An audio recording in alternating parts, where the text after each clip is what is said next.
Putin said that we'll be available on Thursday, but also we're going to keep fighting. They've never said anything different. Their deputy UN ambassador on our show emphasized, we want negotiations, but we're not going to stop fighting. And we'll either get what we believe is our security requirements on our western border, either the military way or the diplomatic way. But one way or the other, they're going to get it. And so they have never said anything besides we're going to keep fighting. And Zelensky continues to throw this up and said, oh, well, we'll see who really wants peace, because if they don't agree to our terms, then that means they're the impediment. And it's getting picked up all over the West. I've seen heads of state use that. I've seen it in talking heads on different media shows. So again, he is succeeding in the media. He's getting the headlines that he's looking for.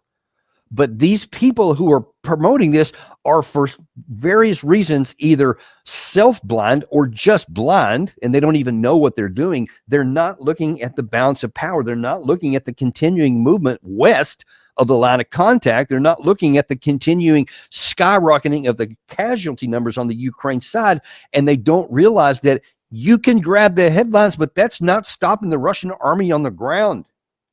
And that's where we are. So the question is, Zelensky has already bypassed diplomatic off-ramps in Minsk. 2019, going back to 2019, that's when he sat there with Putin, on the platform with Putin. Let's see, I think it was Hollande and Merkel, then the Chancellor of Germany.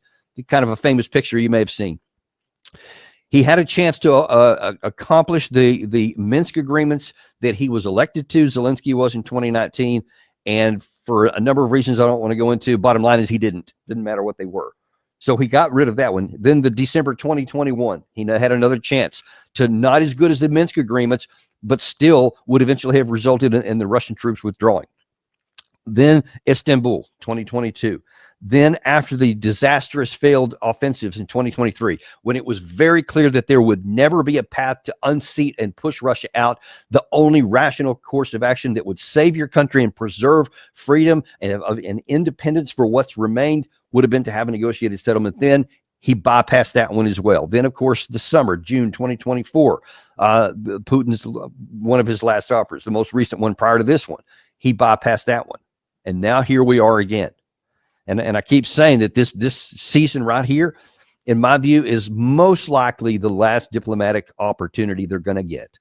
If they don't accept this one, I think that there will come a point to where the Russian side does what they did in 1945, toward the end of the Second World War, where they said there's no more to go. Actually, it was after the Kursk offensive. It was even before that, when the last big offensive by the Germans in Kursk, and I want to say it was 1943, it was an utter failure. The Soviets just decimated the German side, and from that point forward, the Soviets were interested in talking anymore. They said, nope, we'll see you in Berlin. And then they said even though it took another, I guess, year and a half before that finally happened, but it was inexorable at that point. And the Russians said, we'll pay whatever price it takes. This is where we're going. I think that we're getting close to them making that point here. This is probably the last chance. And I think Putin still is genuinely willing to have a negotiated settlement on these ugly terms I keep mentioning. Or they're going to say, fellas, we'll just meet you at the gates in Kyiv for the instruments of surrender. I think that's where we're at right now. Zelensky has passed every opportunity to get this off. The West has enabled it. The West is absolutely enabling it right now.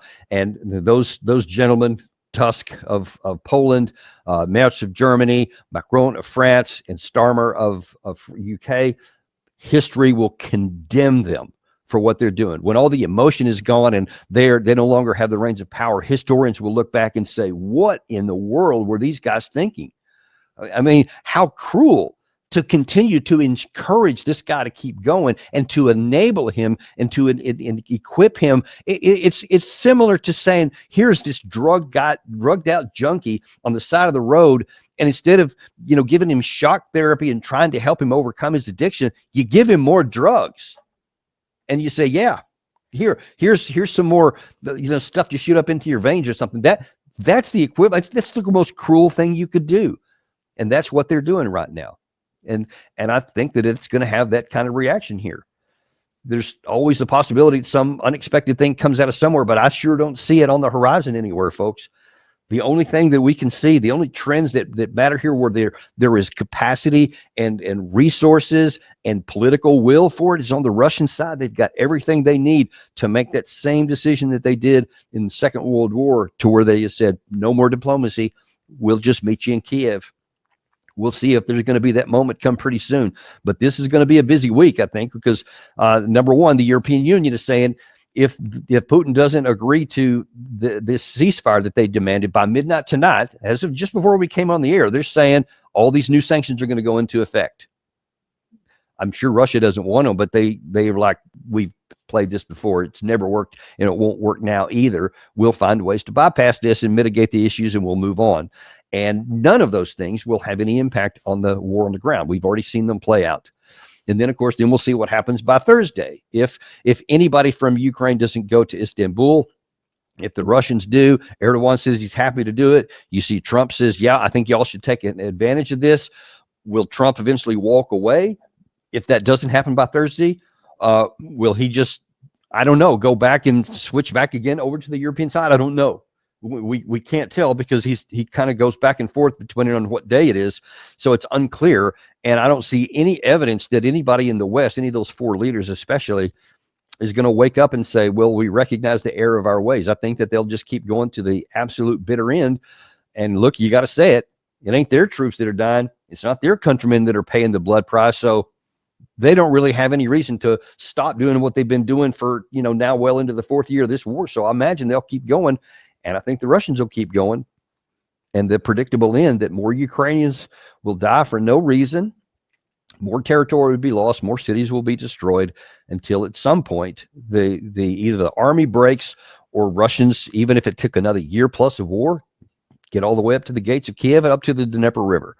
That's where I think we're heading here. We'll wait and see what's going to happen here. Now, as I mentioned a minute ago, we're going to have Doug McGregor on here in about a half an hour.